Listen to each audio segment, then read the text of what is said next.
Hello, my name is Barbara Meisner, and I am bringing you the financial planning for special needs families presentation for Family Cafe. So this is how to plan for your own needs as well as your child's. So I got started with financial planning, much like, or with special needs planning, just like you did. My child, Matthias, was born in 2002 in Anchorage, Alaska, and he was born unbeknownst to me with Down syndrome. So I did not know he had Down syndrome before he was born. So it was a little bit of a shock when the doctor said, he has 50% characteristics of Down syndrome. I'm going to take him to be tested. And so they wheeled him off. In Alaska, they don't do chromosomal testing. They don't do any kind of DNA testing like that. So it had to be sent to Seattle. So we had to wait about 3 weeks for the test results. But having grown up with, I had a second cousin who had Down syndrome, who was very much a part of his family. And so I kind of had an understanding, or at least a basic understanding of what Down syndrome was and how it would, potentially impact me. But then, so while we were waiting for the test results, he became very sick. So he had a midgut volvulus due to malrotation of his intestines. So his intestines essentially shut down. His body started to shut down. We had to rush to the emergency room because he was projectile vomiting bile. And so this was my introduction to the world of special needs planning, was spending 39 days in the hospital, many of it in the PICU, and then meeting people and kind of learning a little bit on my own. So at this point, you have a child with special needs. What do you do? So first and foremost, you need to make some connections with other families and find social services. So for me, this was pivotal. I had, his pediatrician came in, was best friends with somebody who was in the local Down syndrome support group. So they came in and brought, a whole bunch of information, introduced me to the group. And there were social services at the hospital itself. So that was really important.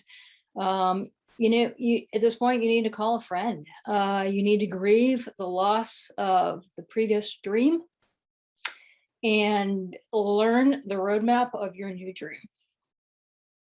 So this means, you have to learn the world of, kids with disabilities and special needs planning. So anyway, so we had a lot of medical issues to contend with. So, you want to deal with those. One of the best things that I think my sister gave me was a book about medical, people with Down syndrome and medical issues with Down syndrome. So, you got to see what some of the other issues you need to look for. You need to do, echocardiogram, make sure heart issues are okay. Always look out for hearing issues, things like that. So, this is your introduction. Getting therapies is huge. The 0 to 3 program, at least in Alaska, was fantastic. We had therapies come out to our house several days a week. You need to get school and IEPs and IS, and that point I think it's IFSP, individual family service plan. And you need to start thinking about the future. So you need to start saving money. You need to establish, or at least think about, a special needs trust. And this, at this point, is totally going to be a shell. You'll probably have to redo a lot of the language at some point, but this allows, a shell of a special needs trust allows grandparents, great grandparents, if they're still alive, to be able to fund a trust and be able to provide for your child with special needs. You also want to establish a will and ABLE account. So when my son was younger, they didn't have an ABLE account, but they do now. So as soon as you can, establish an ABLE account. So if you don't know, an ABLE account is a tax deferred account. It's kind of like a 529. It actually is a 529, I think, A. And according to the tax code. And what this allows you to do is allows you to save money for your child with special needs, tax deferred. So you pay tax on that money first and put it in the account. It's kind of like the same thing as a 529, tax deferred. And then you can withdraw that money tax-free for anything related to disability. So this could be education, this could be therapies, this could be medical expenses, anything related to a disability for your child. And then also think about, future guardianship at this point. I mean, who will be a good advocate for your child? Who will take care of your child as they're growing up? And, it might be the different person when they're younger as when they're older. So, I mean, this is to get your child essentially to 18. So who would you want to take care of it? In that case, it was, my parents. So his grandparents. So it seems like they were very close to him and they could care for him. So now what? So now the child starts to get a little bit older. You're getting into the school things. You are swimming in a world of IEPs and therapies and school activities and possibly getting into Special Olympics and other activities. And you're saying to yourself, I don't have time for this. I don't have time to think about, financial planning. But you need to make time. And the reason for doing this is because you are your child's future.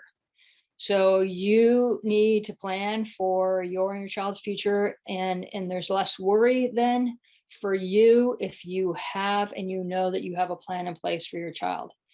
So what do we do? So while you're working, and maybe if you were married and one of you stayed home, you probably had to reassess your budget already to, just for one income.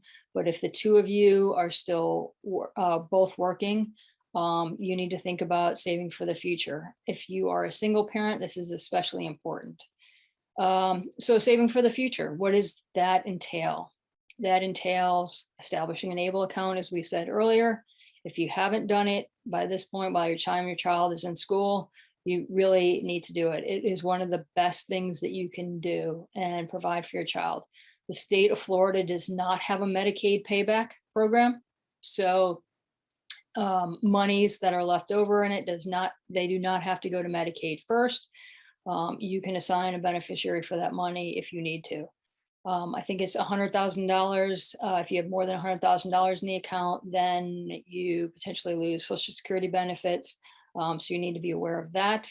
There is a $15,000 per year allowance to put money into the ABLE account, and that is from any source. So you can't put $15,000 in and then the grandparents put $15,000 in. It's total.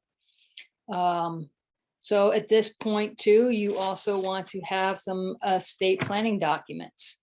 And these documents are going to include, as we talked about before, a special needs trust.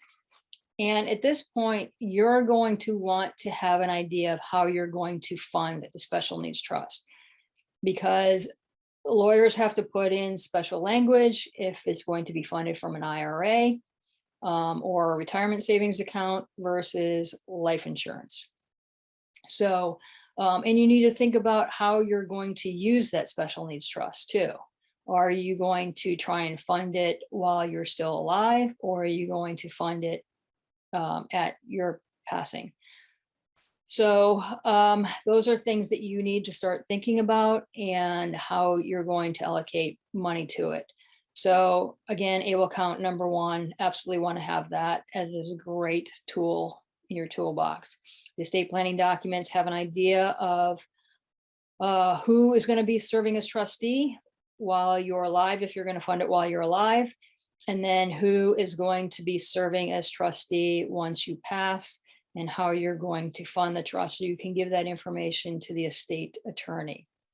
So being a trustee of a special needs trust is somewhat challenging, in the sense that there are a lot of rules and regulations concerning, special needs benefits, social benefits. And so you want to make sure that you're following the rules that you need to. You can't give cash to the child. There's clearly no-nos. You can't use it to buy alcohol, any kind of drugs, including medical marijuana. And so you need to be very aware of that. Accounting and taxation of a trust is very different than your normal taxes that you do. So hiring an accountant to do that would be extremely beneficial rather than trying to do it yourself. So having and being a trustee of a trust is challenging. Not saying it's impossible. Certainly people with a strong accounting background, financial background, or just have a desire to learn and want to do it themselves. It is definitely possible. So but you also want to look at who is going to be the trustee after you pass. So again, with the challenges associated with a trust and what you need to know and how you need to run it, you want to be very careful in who you choose for that role. And you can choose multiple people. You can choose, a professional guardian or a professional trustee, or you can have co-trustees in it. So these are things that you want to think about. The other thing, and as far as your estate planning documents, you definitely want to have a will. You definitely want to have established who is going to be guardian. And again, as your child is growing and they're getting older, who that person is going to be. Maybe it's not going to be your grandparents anymore, the grandparents of the child. Maybe they're getting older or their health has declined.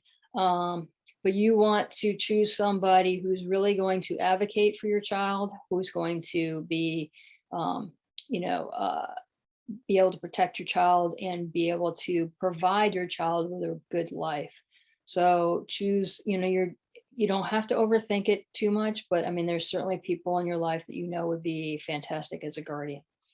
So other estate planning documents, you need to establish a power of attorney for yourself, and healthcare proxy for yourself.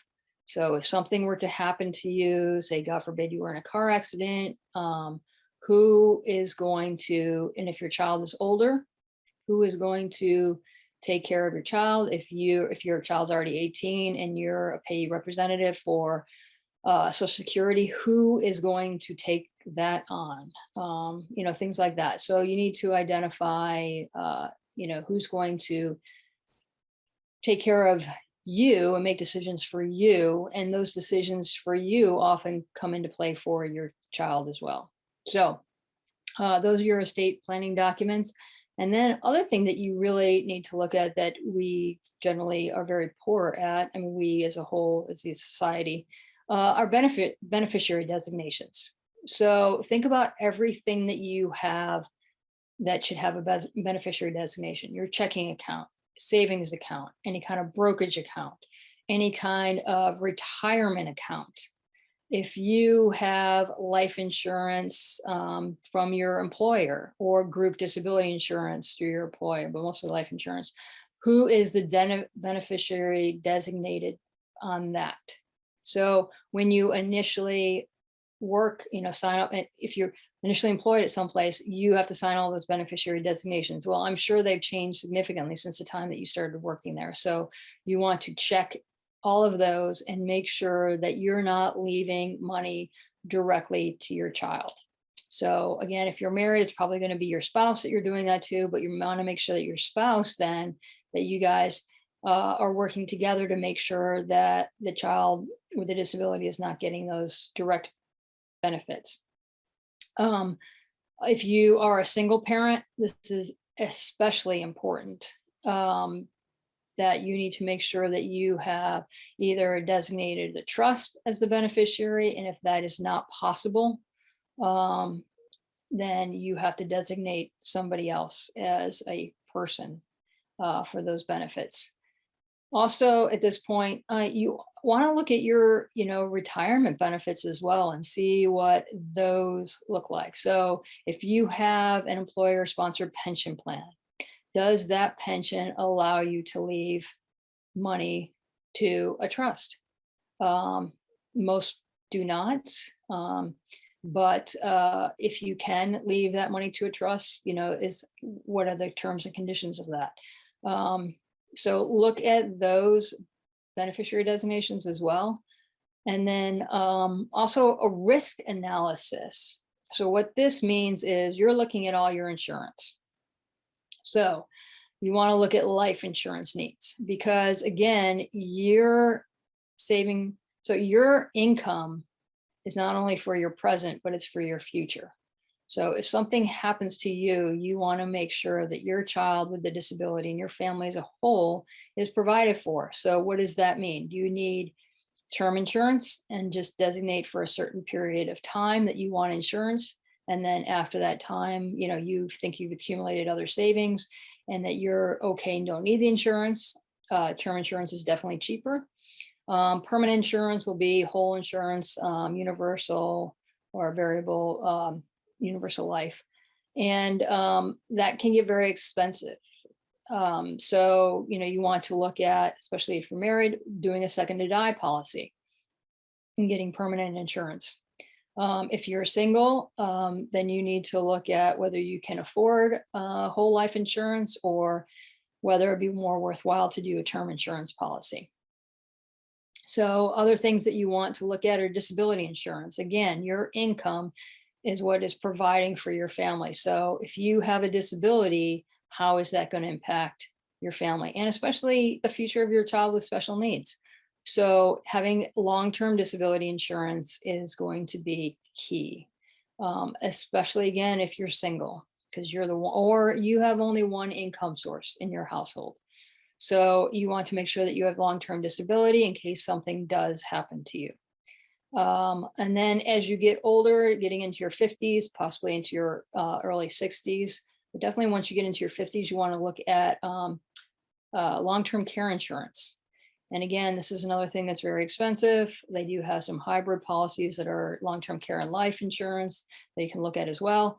But you don't want all your hard-earned money that you save for to provide for yourself and for your child to be spent on you requiring long-term care.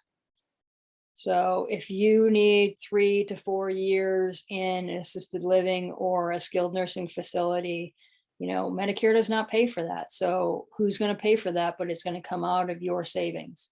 So you definitely want to look at that because that will definitely impact what can be left for your child with a disability. So how to start thinking about planning for your future. So what you need to do first is a net worth statement. So what is a net worth statement?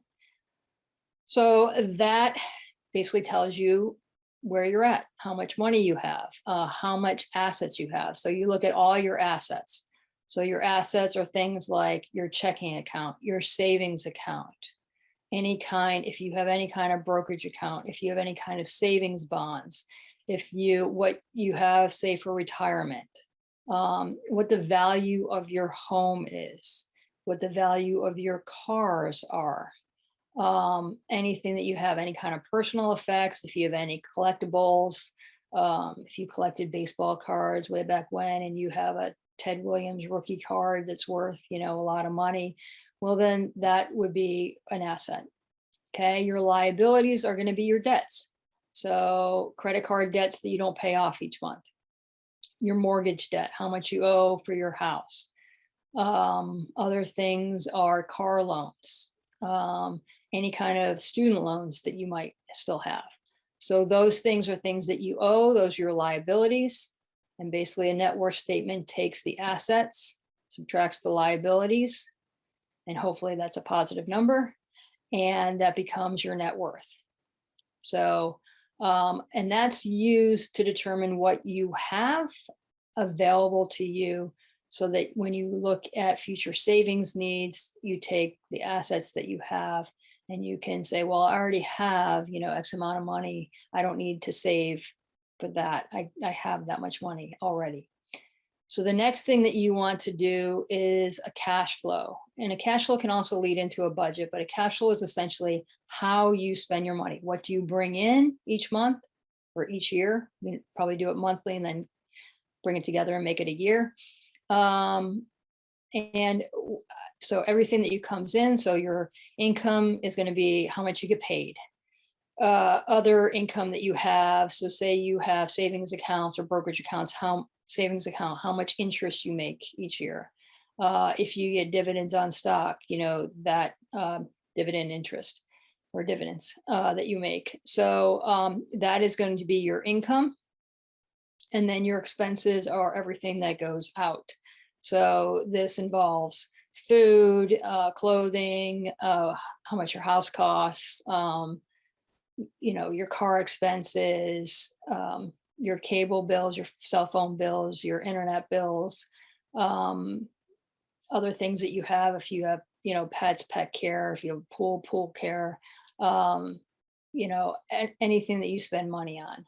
So, and you can divide it. I mean, there's many different ways to do this. You can do it, what we consider discretionary versus non-discretionary, where non-discretionary is more of your fixed cost each month. So your food, clothing, housing, utility bills, insurance, those things are non-discretionary. Your discretionary is your entertainment, your vacation money, your other things that, you don't have your coffee, your Starbucks coffee that you spend, every month. So those are things that you don't have to spend money on, but you choose to spend money on, that if, you were a little bit tight on your budget, you could choose to cut. The non-discretionary things, it's hard to cut those. Those are pretty set. So we're going to look at that and determine, what you spend money on.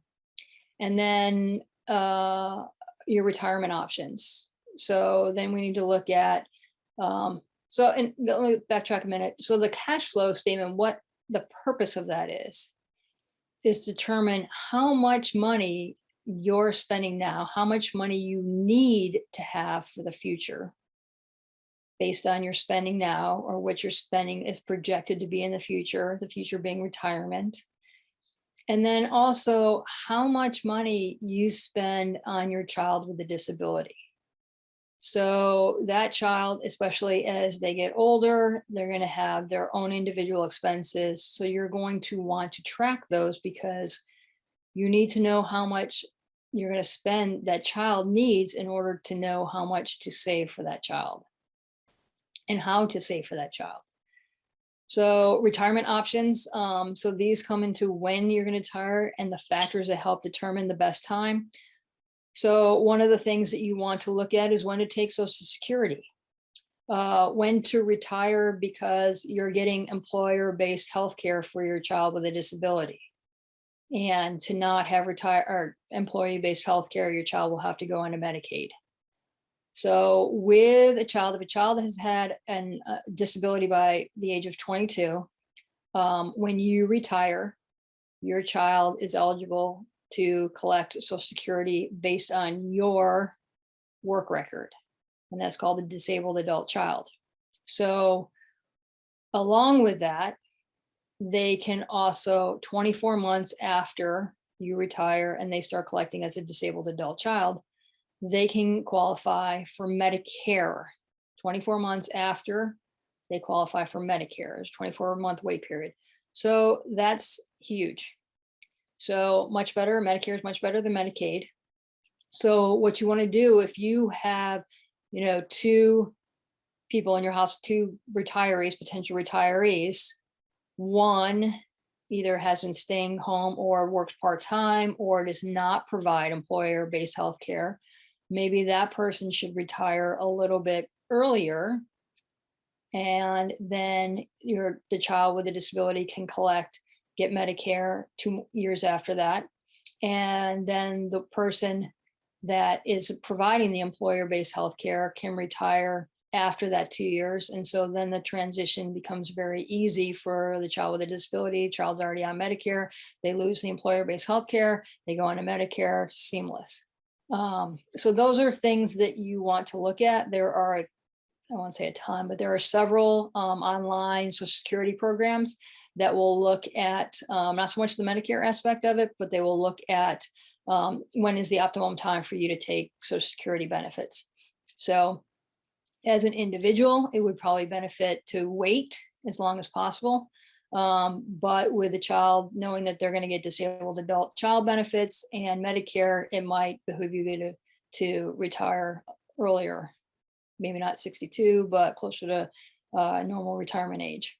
So anyway, those are things to consider, but they have some tools, online tools, to help you assess that. So again, the risk analysis, they said you don't want to spend all your money that you save for your child with special needs on your long-term care. So you really need to look at that, especially if you're a single parent. If you're the primary parent that is taking care of that child with a disability, you need to make sure that you are protected, as well as your child. So you don't want to spend all your money on long-term care for yourself. Um, Other things that you want to start looking for is like your investment philosophy. So again, I mean, this is true of almost anybody. You want to make sure that you have emergency funds set aside. So, 3 to 6 months, 3 months if there's dual income household, 6 months if it's just one income household. And that provides for, the unknown medical expense that comes up, the unknown, just an emergency that comes up. So say you need to buy into the car, dies and you need a new car and things like that. So these are things that, you want to have, the heater in your house goes, well, air conditioner in your house goes down. That is important to fix right away. So you want to make sure that you have emergency funds set aside. So, or, if you lose your job, um, if nothing else that in this last year taught us is that that's a very real possibility and it can happen quickly. So you want to make sure that you have ample emergency funds set aside. The other thing that you want to make sure that you have set up is some short-term needs. And those are things that you will probably need within the next 5 years. And these are things like, having to buy a new car and set aside money for that. Probably even, vacation money, you want to set aside money for that. Um, if you know that you need to do some home improvements on your house, set aside some money for that. If you know that you're going to have some increased costs in the next couple of years or medical expenses that are coming up, you're going to have a surgery or a procedure. And so you set aside money to pay for the out-of-pocket costs associated with that. And then you're going to have retirement accounts, which is your long-term savings. So these are things in your 401k, 457, IRA, 403b, all those different accounts that you could possibly have, and or a pension. But a lot of pensions have outside retirement as well, or another secondary that you can defer income to. So again, you want to make sure that you are saving for retirement, especially if you do have a pension and that pension cannot be left to your child with a special needs. So you want to have a secondary long-term source of money for that child. And then any kind of special needs childcare. I mean, childcare for special needs is really expensive. So not every childcare place is ideally set up for our kids. I know I've had to have, a nanny or a family-based, a home-based childcare, which can often be more expensive because my child couldn't handle O to B kids. They couldn't handle the noise and the craziness, and he was an escape artist, so he would, leave, and so they just didn't know where he was. It wasn't a good fit for us, so we had to find alternative childcare, and that can be very expensive. So the person with the disability, so your child with a disability. So, we talked about the cash flow and determining how much money is needed. This is, you really need, especially as a child gets older, you start to get to 18, they're starting to get a job on their own. They're starting to bring in their own income. They're going to have expenses, additional, but you can really start to track how much money you're spending on your child with a disability. Because you must determine how much money is spent each month or each year for the person to determine how and a plan for how much is needed for when you are both retired and when you're no longer here. So you perform this calculation while living. So you want to do it with your child with a disability living with you, and then also see what it would cost for them to be living on their own and what that expense would look like. And you might even want to do this with or without Medicaid waiver benefits. So, if you're signed up for APD, there's a super long wait list. And basically, unless you get in a crisis situation, you're not going to get any money or very little money.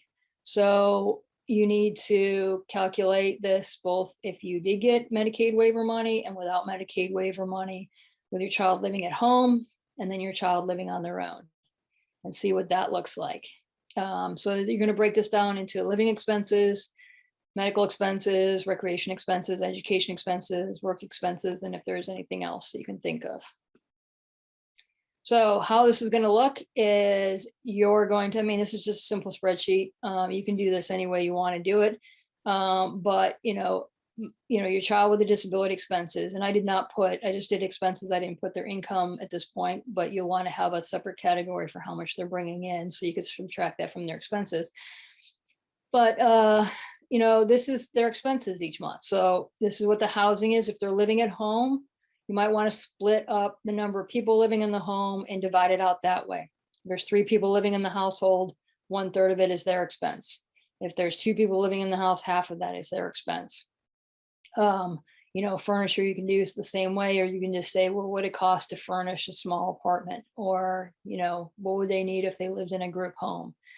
And, you look at utilities, again, divide that out by the number of people living in the household. Food, you can do the same way.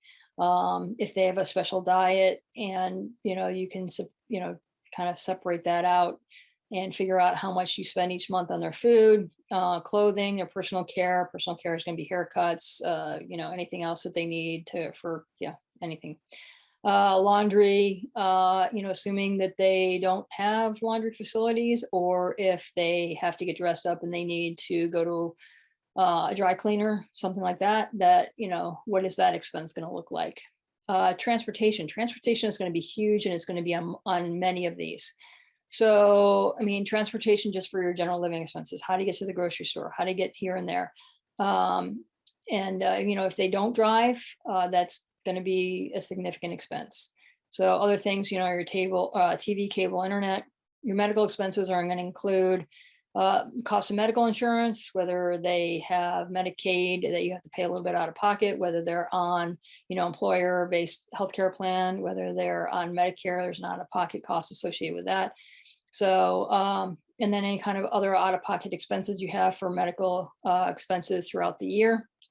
If they have a lot of health issues and they have to go see 6 different doctors a year, there's going to be out-of-pocket costs associated with those doctors' visits. You're also going to have probably prescription medicine costs, over-the-counter medicine costs. You're going to have vision care costs. You're going to have dental care costs. If your child has hearing aids, those are very expensive. And so any kind of durable medical supplies, because, insurance doesn't cover those. So those are going to be an out-of-pocket cost as well. And then any kind of rehabilitation care that you need. And then other expenses, recreation expenses, dining out, entertainment. If you have a gym membership, that too, vacations, computers, gifts for teachers, your educational expenses. I guess that would be under gifts for teachers, but school programs, transportation, tutors, supplemental education materials. And then work expenses. If they're working, I guess you're not going to have as much educational expenses. It's going to be work expenses. And so, do you need to hire a job coach? Are you getting one through Voc Rehab or for Medicaid waiver? If not, then you're going to have to hire one yourself. Transportation to and from the job. How is your child getting to work? Uniforms. If they need a uniform, you need to pay for that as well. Any kind of support materials that they need to perform their job, and then any other work expenses that you might have, and then total those up. And so you're going to use those later, and you need that for your own. So again, living expenses kind of outline these, medical expenses, kind of went through all these, recreational expenses, educational expenses, again, work expenses. So now you get to your cash flow. So you did one for your child now and figured out their expenses. Now you're going to do your own, and you're going to do your own based on your current working life, where you're still employed, still working, and then what you project to need in retirement. So for instance, your salary, 2-parent household, if you're both working, what your salary is now and in retirement, any other income that you might have now and in retirement, and then Social Security. Obviously you're not getting it now, but in retirement. So, and then you're going to have your expenses. And so this is going to be broken down pretty much the same way. And there's a million different ways to do this. I just did it. This is the way I chose to do it. I like to do it this way. But, housing. So you take your mortgage or your rent payment, if you have any kind of loans on the house, if you have any HOA fees or assessments on the house, any kind of maintenance, landscaping. And again, this is probably something that you're going to have more of in retirement than you do working, maybe not. But, as you get older, you're not going to want to mow the lawn. You're not going to want to do all the landscaping unless you really are a master gardener and that's what you really love to do. But it gets hot and yeah, it kind of wears on you after a while. So real estate taxes, homeowners insurance, household purchases, furniture, whatever else you want for the household, decorations and things like that. Utilities expenses, obviously your phone, your electric, water, gas, water, wastewater, garbage, cable, internet. And I broke down non-discretionary, so your food, groceries, out-of-pocket medical expenses. I put charity under non-discretionary. Some people view it as discretionary, some people don't. Clothing, and then other out-of-pocket medical expenses. Like I said, that twice. Transportation. Excuse me. So your car, if you have a loan on your car, if you have maintenance on your car, obviously gas and any kind of tolls that you might have, car insurance is there. Other insurance is going to be if you have an umbrella policy, medical insurance premiums that you pay out of pocket, your disability insurance, your life insurance, and any kind of long-term care insurance that you might have. So entertainment, this gets into your discretionary expenses, but dining out, movies, concerts, shows, which we're finally getting to go to again, vacations, which we're finally getting to have again, and education, hobby expenses, cleaners, laundry, laundromat, any kind of business expenses, especially if you're, have a second business going, business expenses, professional fees, personal care expenses, haircuts, manicure, whatever, memberships that you have, gym, other organizations, subscriptions that you have, household help, if you have somebody that comes and cleans or does something around your house, any kind of miscellaneous. And here in red is your child with disability future care. So the stuff that you did and the expenses that you filled out for your child in the previous spreadsheet, you're going to put the total amount here. And so you're going to do it for current and you're going to do it for retirement. And they might look different in the sense that while you're working, your child is probably living with you.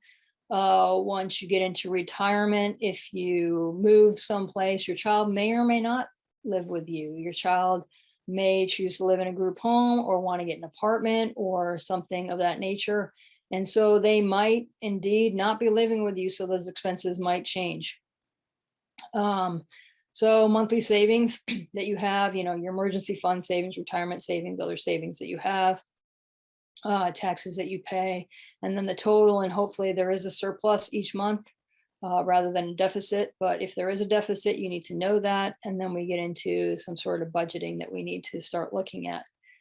So your parents' expenses. So again, you need to calculate the income and expenses both while working and during retirement. I think often people find they expect that their expenses are going to go down in retirement, and they actually do not. Especially in the first couple of years of retirement, which they call the go-go years. Because you're doing things, you're getting involved in different hobbies, getting involved in different, on a vacation, things of that nature. So your expenses really don't decline too much at that point.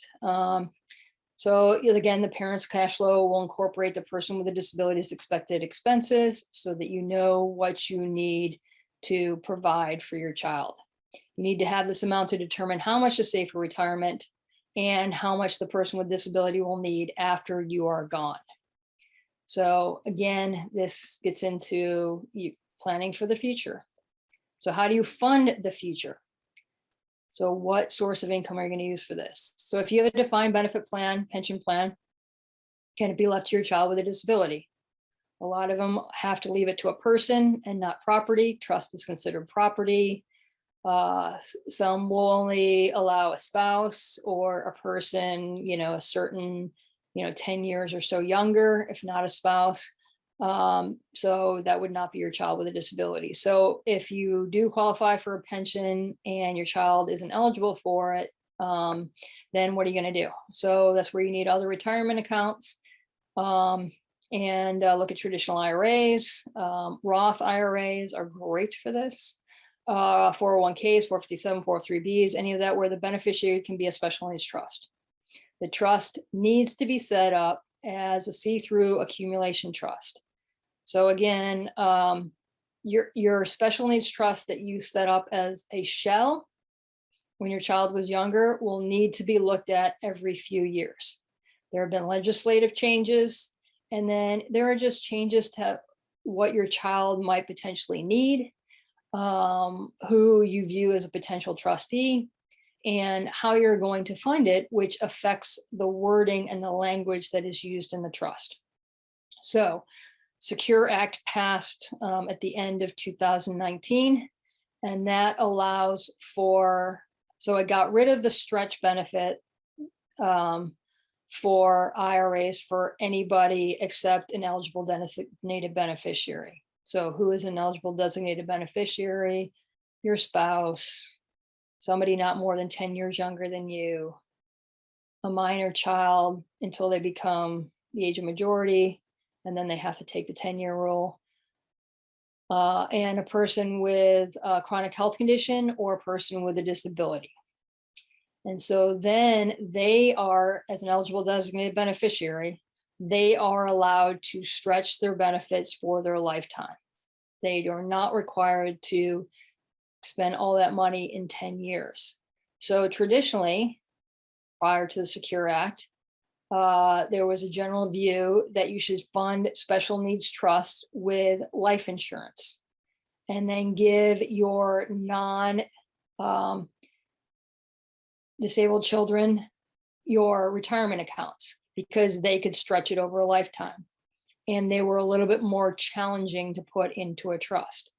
So now that thinking has changed a little bit because the person with a disability is an eligible designated beneficiary, whereas the other children will have to take that money out within 10 years. So again, there's some tax consequences. They have to do some proper planning for that. Otherwise, they're hit with taxes on all that money within 10 years. So Roth IRA, again, I said before, a great tool. That beneficiary can be a special needs trust. There is no tax to be paid on that when it comes out because you've already paid the taxes on it before when it went in. Life insurance. And again, I mean, life insurance was the funding source for a special needs trust. But bear in mind, life insurance doesn't kick in until you pass away. So, I mean, there are some cash benefits that you could extract from it in the meantime. But if you're going to use a special needs trust to fund some activities and stuff while you are still alive, if you're going to use it in conjunction with an ABLE account, where you can bring money into your ABLE account to pay for housing, and then from the ABLE account, you actually pay for the housing rather than using the special needs trust to pay for housing and lose a third of Social Security benefits. Then you do that and you fund some things from a special needs trust. Then life insurance isn't going to be a funding source for that while you're alive. It will be a funding source after you pass away. And then again, you need to look at, well, what's my life expectancy versus my child's life expectancy? Is that a beneficial use of life insurance? So, you need to think those things through. And maybe at this point, if retirement accounts will work for a child with special needs and they don't work so well for your other children, then maybe your other children should get the life insurance and your child with special needs should get the retirement accounts. But again, the special needs trust, you need to get with your estate attorney because you want to make sure that it's set up properly. So other things that can fund a special needs trust are brokerage accounts. So the beneficiary can be the special needs trust. You could set those in. I mean, they're not tax deferred. You're not getting any kind of tax advantage to it. Either before it gets into the special needs trust or after, but it is something that can easily be passed into a special needs trust. And then again, once again, I'm going to say the ABLE account. ABLE account is a great tool. You can use it in conjunction with a special needs trust. You can use it by itself, but it is a great tool to be able to fund things for your child with special needs, and to provide, and for them to, if they're working, they can be money that goes into their account. They don't lose on the $2,000 asset for Social Security, and you can put money into their ABLE account. So your retirement date, and we touched upon this a little bit earlier, but the retirement date and the effects on the person, your child with a disability. So there are disabled adult child benefits. Your child has to be determined to be disabled before the age of 22.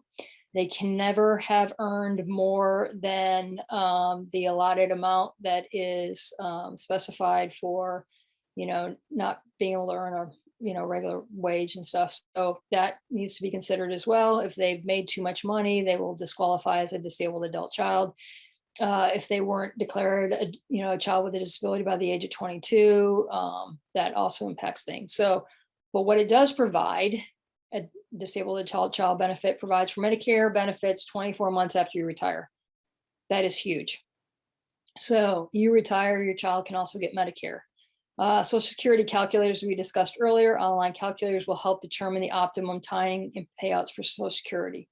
So I know this is often, households play games where, one parent or one spouse will take Social Security at, 66.5, and the other one will wait till, 70 to get the 8% per year additional bonus.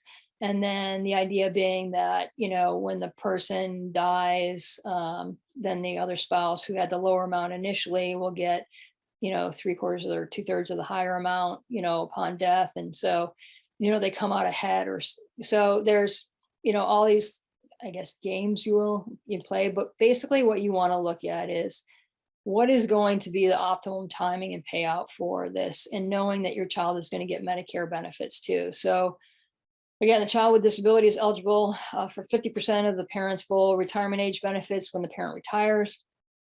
And child with a disability is eligible for 2/3 of parents' retirement benefits when the parent dies. So those are, good benefits, much better than the standard SSI. So financial planning. So why do we do all this financial planning? Why is this important? I think we're all told initially when, we have a child with disability, oh, you have to take care of the legal issues. And there's no talk about the financial issues. And there's no talk about, a life care plan. So, too often, I think the legal tries to drive everything else, and it shouldn't be the driver, and it's not the driver. Your financial plan needs to be the driver. So the financial plan helps build the legal plan, which in turn helps build the communication plan. So what do I mean by that? So your financial plan is how you're going to pay for things, how much money you have for your child with special needs. And so that needs to be written in to your special needs trust. And then it also, comes into play. So your estate plan, again, is your special needs trust, your will, your durable power of attorney, your healthcare proxy. And then again, you need to figure out how you're going to split your assets between your child with a disability and your children without disabilities. Are there any extraneous circumstances on the other children that would, want to make you not split things, equally, or what? So but you need to determine how much money you're going to have to figure out, and what the source of that money is, to figure out how that asset split might work. And then again, successor guardians, at this point, when the child is older and they're an adult, you probably don't want to have a grandparent do it. You might not even want somebody your own age, like your own sister or brother. You'll probably want somebody younger, either the person with a disability's age, or possibly younger, but still be an adult with, that can plan and provide. And so anyway, you want to look at those things. So your financial plan builds your legal plan and how you lay that out and how it's worded. And then, but it also builds into your communication plan. So what is your communication plan? We haven't really talked about that much. That is essentially your life care plan for your child. So this is a plan and how you communicate for, what happens after you pass away. Who is going to take care of your child? You have been doing this for a long time. You know your child inside and out. You know their likes or dislikes. You know what triggers, bad behavior. You know what calms them, him or her. You know what their routine is. You know what they like to do, how they like to do things, what medicines they take, and when they take them, and reactions to them. You know all their doctors. You know all their therapists, if they have any therapists at this point. If they're in a group home, who manages the group home, who the aides they like and dislike, and who works well with your child. You know all that. You're the only one possibly who knows all that. But now you need to come up with a plan to get other people involved for when you're not there and other people need to care for your child. So you need to write out, and this is going to be a very long, involved, multi-year process, but basically, and there's, formats that you can use that are online, but providing a life care plan. Who is my child? And I don't know if anybody ever did this for school. I used to do one every year for school. And so you have a new teacher, and so you say, well, who is my child? Well, this is my child. This is what he likes. This is what he doesn't like. This is how he acts. This is what he does when he's scared. This is what he does when he's happy. This is how he learns, and things like that. And that's going to be similar to what you're doing now, but this is for your adult child. So, again, who do they see for doctors? What medicines do they take? What do they like? What do they dislike? What calms them, and things like that. So you're going to write all that out so that people are prepared to walk in your shoes and take over for you when you're not there anymore. And then the other thing is, you need to have not one person, because you're superwoman or superman, and you've done this for so long that you just know, but there are going to probably be multiple people that are going to have to take over for this. So you're going to have to perhaps hire people. Maybe you need like a life care planner, somebody who is like a nurse or a social services person who can coordinate all the care that your child needs if they have extensive needs. If they don't have extensive needs, you could probably just have some family members or friends to be able to do it. But you want people, and to identify people who will care for your child and advocate for your child and protect your child. And so you need to develop this life care plan. You need to tell them what is involved in it and how you're going to pay for this plan. And then, what you expect and what you're asking these people to do for your child once you're gone. So that becomes essentially your communication plan or your life care plan. So ultimately, the goals we have for your financial, legal, and communication plan is you're going to leave your heirs with the resources, the understanding of how to care for your child, and the confidence to care for your child after you're gone. So that is a big ask for you, but if they are prepared, they understand, they're confident in what they need to do, that will make a huge difference. So that is what your financial, your legal, and your communication plan will do for them. Your child, that your child has caring people who understand his or her needs. They will advocate for him or her and have the resources to continue to provide a quality life for your child. And the people that you have chosen to care for your child understand your child's needs. They know how to provide and advocate, and have the confidence, again, to provide a quality, safe, happy life for your child after you're gone. And that is ultimately the goal of our planning. So the financial plan, once again, kind of leads itself into the legal and the communication plan.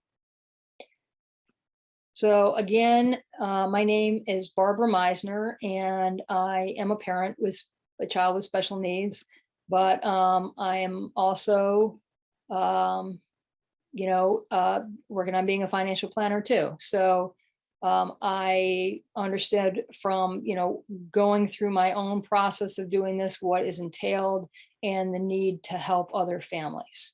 So if you need to reach out to me, my email address is bjmisener@yahoo.com. Again, bjmisener@yahoo.com. So thank you very much. And I hope you enjoyed this and I hope you learned something from it. Thank you.